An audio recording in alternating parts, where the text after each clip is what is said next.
नमस्कार।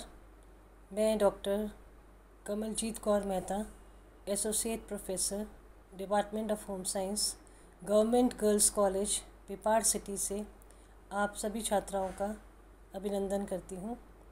आज हम बीए प्रथम वर्ष का जो प्रश्न पत्र है, द्वितीय प्रश्न पत्र है, जिसका नाम है जनसंख्या शिक्षा एवं मातृकला यानी population education and mother craft, उसकी इकाई प्रथम का जो टॉपिक है, जिसमें आपको स्त्री और पुरुष के प्रजनन अंगों के बारे में, गर्भरोपण के बारे में, गर्भधारण के बारे में, उर्वरण और आदि विषयों के बारे में पढ़ना है।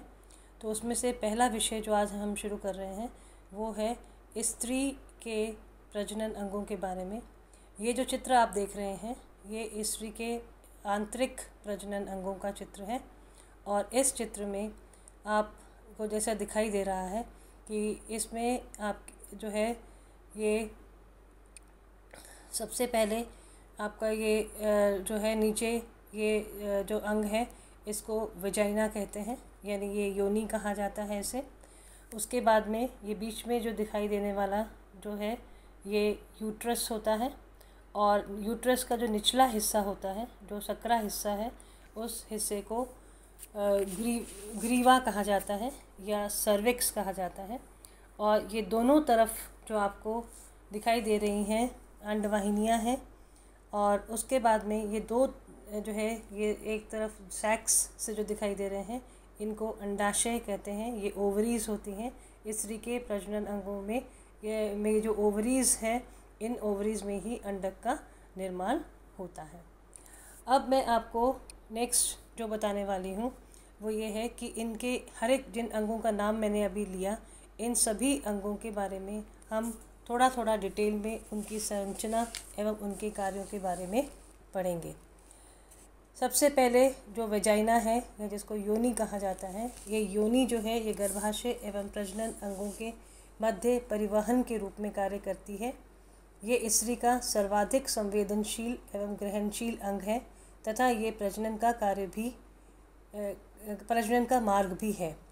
यह एक पेशीय तंतु आच्छाद है, अत्यंत लचीला होता है, सामान्य स्थिति में सिकुड़ा हुआ होता है।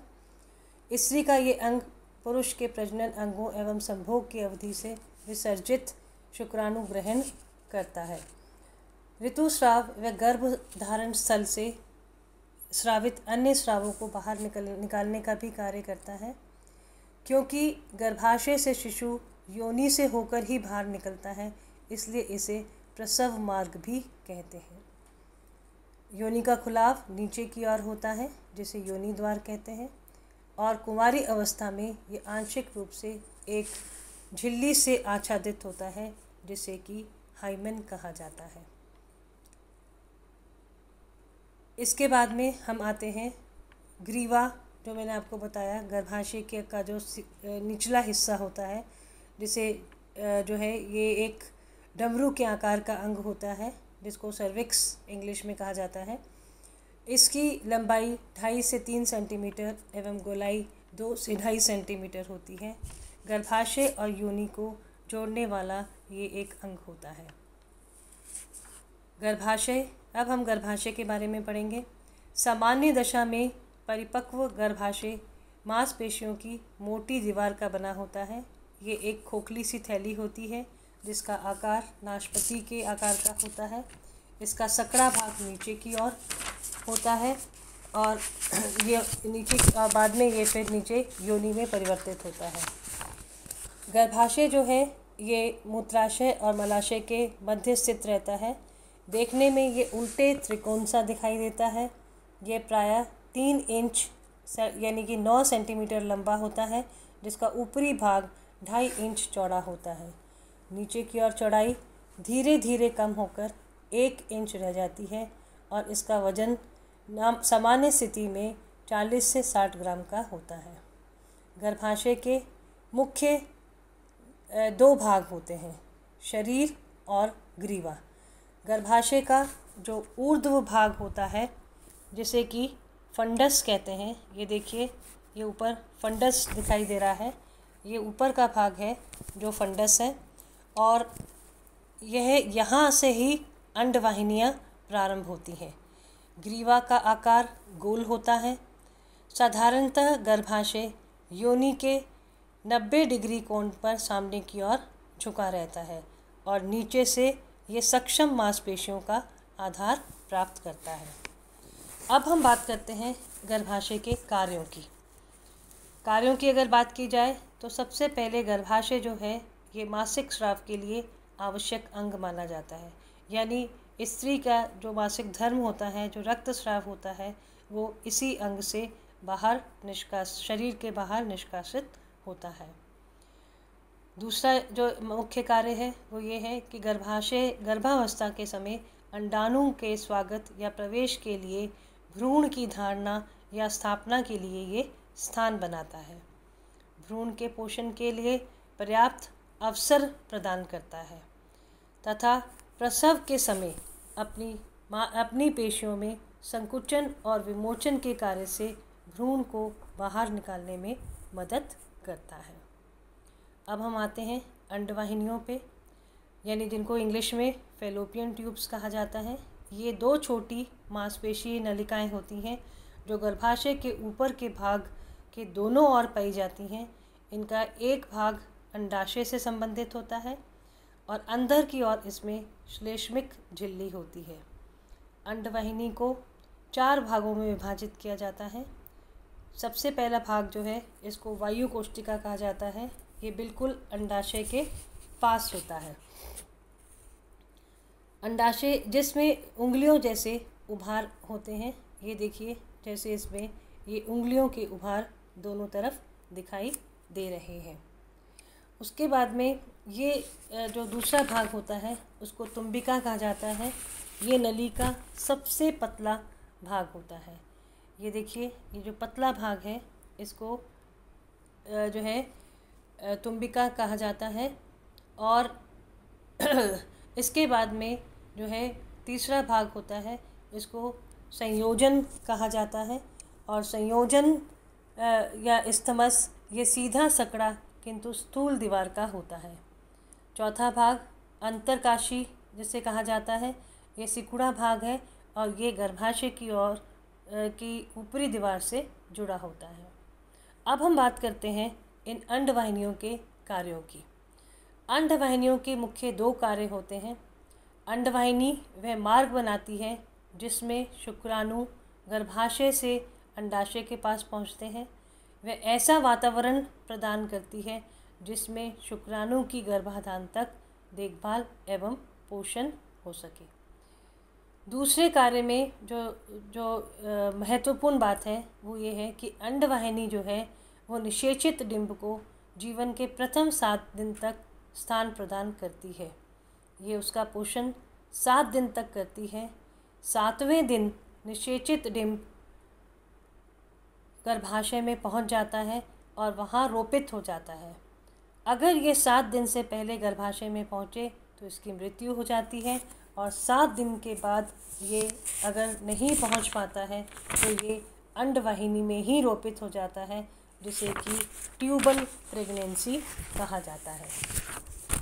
अब आखिरी जो आंतरिक अंगों का जो हिस्सा है जिसको अंडाशय कहते हैं, ये अंडाशय जैसे मैंने आपको बताया था कि ये अंडाशय जो है ये दोनों तरफ, यानी गर्भाशय के बाहर की तरफ दोनों तरफ 2 अंडाशय होते हैं। और ये अंडाशय जो है ये एक जोड़ा है। ये दाईं तरफ से ये एक दाईं तरफ और एक बाईं तरफ होता है। इसका नाप 3.5 centimetres into 2 centimetres into 1 centimetre होता है। यह एक बादाम के आकार वाला सफ़ेद मोतिया रंग का अंग है और इसकी सतह पर कुछ झुर्रियाँ सी दिखाई देती हैं। अंडाशय के बाह्य आवरण में छोटे छोटे स्पष्ट पुटिकाएँ पाई जाती हैं जिन्हें ग्राफी पुटक कहते हैं। जन्म के समय के अंडाशयों में लगभग 2 लाख पुटक पाए जाते हैं। यौवन आरंभ तक प्रत्येक अंडाशय में इनकी संख्या 10,000 के आसपास रह जाती है। यानी कहने का मतलब है कि जब बच्ची जन्म लेती है तो जन्म के समय ही उसकी जो ओवरीज होती हैं उनमें ये छोटे छोटे पुटक, ग्राफी पुटक जो है ये 2 लाख के करीब पाए जाते हैं। और जैसे ही यौवन आरंभ होता है तब तक इनकी संख्या कम होकर 10,000 हो जाती है। ओवरीज का मुख्य कार्य है सबसे पहले अंडाणु को विकसित करना, यानी जो स्त्री का जो प्रजनन कोश है जिसको हम अंडाणु कहते हैं, वो अंडाणु इसी ओवरी में या इसी अंडाशय में जो है विकसित होता है। फिर इस विकसित जो अंडक है उसे अंडवाहिनी तक पहुंचाना, ये उसका दूसरा कार्य है। और तीसरा हार्मोन्स, उन हार्मोन्स का उत्पादन भी इन्हीं अंडाशय में होता है जो कि प्रजनन क्रिया में सहायक होते हैं। जैसे 2 जो इम्पोर्टेंट जो हार्मोन्स हैं स्त्री के प्रजनन के लिए, उन हार्मोन्स का नाम है ईस्ट्रोजन और दूसरा है प्रोजेस्टेरॉन। ये दोनों हार्मोन्स जो हैं ये उसमें इसी में ही बनते हैं, यानी अंडाशय में ही इनका निर्माण होता है। अब हम बात करते हैं कि इन अंडाशय में इसकी कार्यकी की अगर हम बात करें, ये चित्र में जो आपको दिखाया जा रहा है, इस चित्र में क्या है कि इसमें ओवरीज जो हैं यानी जो अंडाशय हैं उनका इस तरह सा का अनुवृत्त काट जो होता है, यानी कि इसके अंदर क्या क्या चीज़ घट रही है उसको साफ इसके चित्र में ये दिखाई दे रहा है। इसमें जो ये आप देख पा रहे हैं, ये जो छोटे छोटे से ये जो हैं ये ग्राफी पुटिकाएँ हैं। ये छोटी छोटी ग्राफी पुटिकाएँ जो मैंने अभी आपको बताया कि ये यौवन आरंभ तक 10,000 के करीब होती हैं ओवरी में, ये जो है ये विकसित होती हैं और उसके बाद में जो है इनका विकास प्रारंभ हो जाता है। और इस विकास से फिर जो है पूरा ये एक 30 दिन का या 28 दिन का एक चक्र होता है और जिसके 14वें दिन जो है ये अंडाणु इसमें से ये पूरा विकसित हो जाता है और ये अंडाणु जो है ये बाहर आ जाता है। तो इसके बारे में मैं आपको अभी इसके डिटेल में बताऊंगी। सबसे पहले हम ये जान लें, ये जो हम पढ़ रहे हैं, ये जो अब बात हम कर रहे हैं, ये प्रजनन की कार्यकी की बात है। प्रत्येक नारी प्रजनन चक्र के 2 मुख्य भाग होते हैं, एक होता है अंडाशय चक्र और एक होता है गर्भाशय चक्र। जो कुछ घटनाएं अंडाशय में होती हैं प्रजनन के लिए उसको अंडाशय चक्र कहते हैं और जो कुछ परिवर्तन गर्भाशय में होते हैं वो गर्भाशय चक्र में इंक्लूडेड होते हैं। अंडाशय चक्र को यानी जो ओवेरियन साइकिल होती है उसको हम 2 भागों में बांटते हैं, एक होता है फॉलिकुलर चक्र और एक होता है ल्यूटियल चक्र। फॉलिकुलर चक्र जो है उस फॉलिकुलर चक्र में अंडाशय में मौजूद, पहले हम फॉलिकुलर चक्र की बात करेंगे। ये मैंने अभी आपको बताया कि अंडाशय में मौजूद हज़ारों में से एक अंड का विकास एक मासिक चक्र में होता है। यानी जो मैंने अभी आपको ये दिखाया कि ये छोटे छोटे से जो पुटक हैं ये बहुत सारे हैं और एक मासिक चक्र में एक पुटक जो है वो विकसित होना प्रारंभ होता है।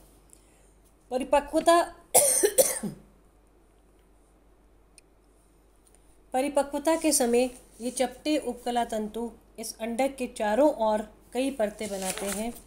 फॉलिकुलर उपकला में छोटी छोटी रिक्तताएं उत्पन्न हो जाती हैं जिसमें द्रव्य पदार्थ भर जाता है जिसे कि फॉलिकुलर लिक्विड या पुटक द्रव्य कहा जाता है। जैसे जैसे इस फॉलिकल का विकास होता है इसका आकार बढ़ने लगता है। जैसे कि आप इस चित्र में भी देख सकते हैं कि ये पहले इतना छोटे थे, फिर उसके बाद में बड़े हुए, फिर और बड़ा हो गया। यानी इस तरह से ये आकार बढ़ने लगता है और अंडाशय के ऊपर की ओर दबाव के कारण ये आ जाता है और एक तनी हुई गांठ के समान दिखाई देता है। अंततः फॉलिकुलर दबाव इतना अधिक बढ़ जाता है कि ये फॉलिकल फट जाता है और अंडक बाहर निकल जाता है। ये अंडक बाहर निकलता हुआ आप देख सकते हैं और इसी को ही अंडोत्सर्ग कहा जाता है। फॉलिकल या पुटक जो है ये ईस्ट्रोजन नामक हार्मोन बनाता है, जो गर्भाशय के अंदर की दीवारों को फर्टिलाइज्ड ओवम के स्वागत के लिए तैयार करता है। यानी ये जो फॉलिकल है इसमें ईस्ट्रोजन नाम के हार्मोन का उत्पादन होता है, जो कि यदि अगर ओवम यानी अंडक अगर निषेचित हो जाता है पुरुष के स्पर्म से या पुरुष के शुक्राणु से, तो वो जो युग्मनज है यानी वो जो नई जो लाइफ स्टार्ट होगी उसके लिए उसके स्वागत के लिए ये तैयार रहता है। उसके बाद में जैसे कि आप इस चित्र में देख रहे हैं कि ये अंडक बाहर आ गया, लेकिन जो दूसरी जो चक्र है उस चक्र को जिसको फॉलिकुलर चक्र कहते हैं, वो फॉलिकुलर चक्र जो है उसको हिंदी में पीत पिंड अवस्था भी कहा जाता है। इसमें अब जो कोशिकाएं, ये आप देख रहे हैं अंडक बाहर आ गया, लेकिन जो कोशिकाएं ये फॉलिकल बना रही थी वो कोशिकाएं जो हैं वो ये देखिए फॉलिकल जो बन रहा था, जो अंडक बना रही थी फॉलिकुलर बना रही थी, उनमें अब परिवर्तन आने लगता है और उनमें ये वसा जमा होने लगती है, जैसे कि आप इसमें देख सकते हैं। इसे अब कॉर्पस ल्यूटियम कहा जाता है या पीतपिंड कहते हैं। दानेदार कणिकाएं ये आकार में बड़ी होती हैं। पहले ये गुलाबी रंग की होती हैं, बाद में ये पीले रंग में परिवर्तित हो जाती हैं, जैसा कि आप देख पा रहे हैं कि इसमें ये पीले रंग में परिवर्तित हो गई हैं। और ये कोशिकाएं अब भी ईस्ट्रोजन हार्मोन का उत्पादन करती हैं, परंतु साथ ही ये प्रोजेस्टेरोन हार्मोन का भी उत्पादन करती हैं, जिसके दो मुख्य कार्य होते हैं। पहला, गर्भाशय की ग्रीवा में परिवर्तन, जिसमें शुक्राणु गर्भाशय में पहुंच सके। दूसरा, गर्भाशय के अंत्य स्तर में स्थित ग्रंथियों द्वारा एक ऐसा रस स्रावित कराना जो फर्टिलाइज्ड एग को पोषण देगा। अब यदि उर्वरण हो जाता है, यानी जो एग बाहर निकला था उस मासिक चक्र में, और यदि उसका उर्वरण हो जाता है तो ये पीत पिंड जो है ये कॉर्पस ल्यूटियम, इसका अपहास यानी डीजेनरेशन नहीं होता है, लेकिन अपेक्षाकृत ये अधिक क्रियाशील हो जाता है। और यदि उर्वरण ना हो, उर्वरण का अर्थ यहाँ पे ये है कि यदि जो एग तैयार होकर स्त्री के ओवरी से बाहर आया है उसे यदि स्पर्म नहीं मिलता है, यानी वो आपस में फर्टिलाइज नहीं होते हैं, तो ये पीत पिंड का अपहास हो जाता है, जिसके कारण गर्भाशय के अंत्य स्तर की जो कोशिकाएं होती हैं उनको ऑक्सीजन नहीं मिलती है और कुछ रक्त के साथ बहकर ये मासिक स्राव के रूप में बाहर निकल आती हैं। ये जो है ये जो अभी हमने बताया आपको, ये सब चीज़ें जो कि अंडाशय में हो रही थी, इसलिए इसको अंडाशय चक्र कहते हैं। अब हम बात करते हैं, ये देखिए वही जो चीज़ मैंने अभी आपको समझाई उसके लिए ये भी एक चित्र है। इसको मैं आपको और एक बार बता देती हूँ कि ये जो चित्र है, इस चित्र में आप देखिए जैसे ये जो है ये यहाँ पर ये पहली स्टेज पर, ये स्टेज 1 है। इस स्टेज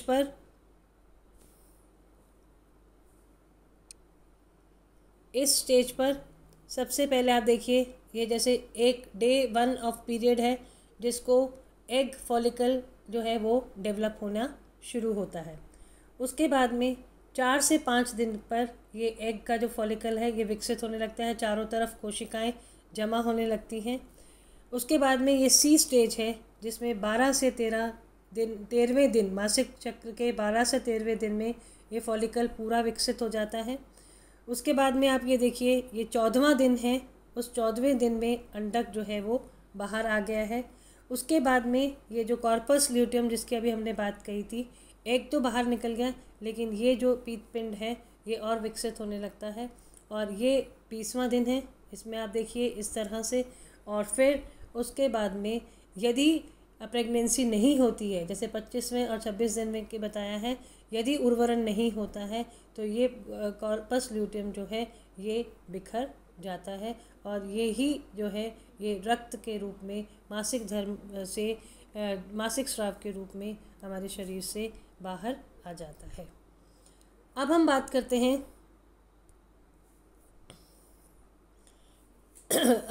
करते हैं जो कि मैंने आपसे बताया कि जो कुछ अब गर्भाशय में होगा, ये हम उसकी बात करते हैं। ये ऊपर इसके जो टॉपिक लिखा है उसका मतलब है फॉर्मेशन ऑफ ब्लास्टोसाइट, यानी किस तरह से ये आप देख पा रहे हैं कि इसमें ओवरी जो है, ये ओवरी है, इसमें से एग बाहर आया है, ये फैलोपियन ट्यूब है और ये फैलोपियन ट्यूब में ये एग यहाँ से बाहर आया, ये फैलोपियन ट्यूब है। ये आप जो है इसमें अगला जो है ये स्पर्म बता रहे हैं, ये स्पर्म है ने आकर इस एग को फर्टिलाइज़ किया, यानी एग को निषेचित किया। उसके बाद में ये निषेचित अंडक है, ये जो नेक्स्ट आप देख रहे हैं ये निषेचित अंडक है। और उसके बाद में जो है इनमें ये जब विकसित होने लगता है तो उसके बाद में ये इसमें कोशिकाओं का विभाजन होने लगता है और कोशिकाओं के विभाजन के बाद में जो है ये कोशिकाओं के विभाजन के बाद में जो ये जो है विकसित होने लग जाता है और 7 दिन के अंदर अंदर इसे आकर गर्भाशय में रोपित होना होता है। अब हम बात करते हैं जो गर्भाशय चक्र की, उसमें मैंने आपको बताया कि संपूर्ण मासिक चक्र की अवधि जो होती है वो 28 दिन की होती है और इस अवधि में गर्भाशय अंतस्तर में निर्माणात्मक एवं घटनात्मक परिवर्तन होते हैं। गर्भाशय चक्र की 3 मुख्य अवस्थाएं होती हैं। निर्माणात्मक अवस्था जो कि 5 से 14 दिन की होती है। हम वापस उसी चित्र पर आते हैं जिसमें ये आपको ये बताया है, ये तो ओवरी में हो रहा है ना। और अब इसमें जो है ये इस अवस्था में निर्माणात्मक अवस्था जो कि 5 से 14 दिन की होती है। फिर दूसरी अवस्था मासिक स्राव से पूर्व के स्राव की अवस्था होती है जो 15 से 26 दिन की होती है। और फिर होती है आतर्व अवस्था जिसे कि हम विघटनात्मक परिवर्तन भी कहते हैं। ये शुरू के 1 से 5 दिन की होती है और इसी में जो है जो मासिक जो स्राव होता है उसके तुरंत बाद ये अंतःस्तर विकसित होने लगता है और अंतःस्तर का स्तर जो है वह गर्भाशय में बढ़ने लगता है। धीरे धीरे ये अंतःस्तर 1 मिलीमीटर से 5 मिलीमीटर से 8 मिलीमीटर तक मोटा हो जाता है। ये अंतःस्तर इसलिए गर्भाशय में बन रहा होता है, जैसे आप ये देख सकते हैं इस चित्र में, ये जो है ये यहाँ पर ये अंतःस्तर जो है ये विकसित हो रहा है। ये अंतःस्तर यहाँ विकसित हो रहा है और ये पूरे गर्भाशय में विकसित होता है कि जिससे कि ये ग्रंथियाँ बढ़ने लगती हैं जो कि पोषक द्रव्य जो है वो स्रावित करती हैं यदि निषेचित डिंब आकर यहाँ पर निषेचित आकर रोपित होता है। और जो है फिर इसके बाद में जो हम बात करेंगे वो ये है कि किस तरह से जो है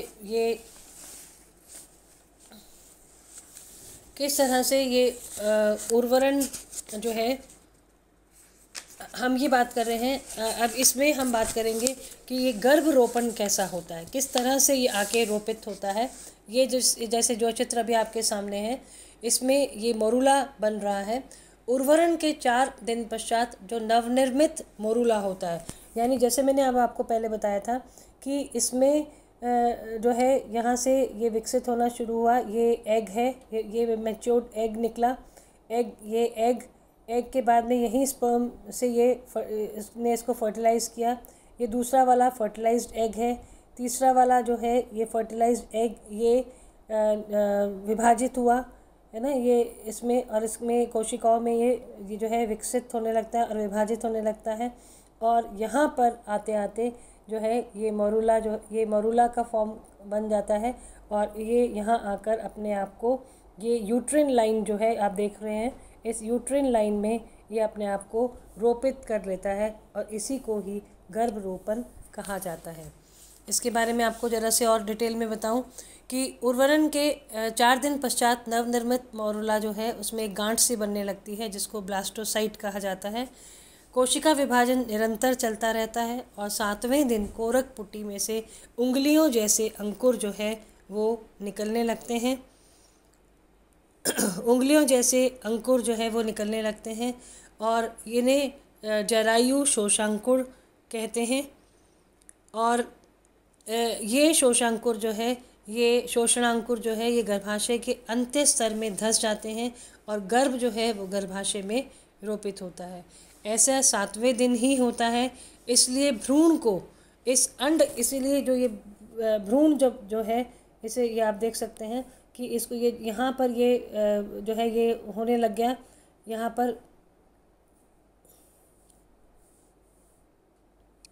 यहाँ पर आप देखिए कि ये विभाजित होने लग गया और इसके बाद में 7 दिन के अंदर अंदर इसको यहाँ पर आकर पहुँचना होता है और यहाँ पर आकर अपने आप को रोपित करना होता है, ये आवश्यक होता है। और ये पहले से जो तैयार अंतःस्तर आप देख रहे हैं, ये अंतःस्तर है। ये पहले से तैयार अंतःस्तर में कोरक पुटिका जो है वो आकर उसको पोषण प्राप्त होने लगता है और इसका निरंतर विकास प्रारंभ हो जाता है।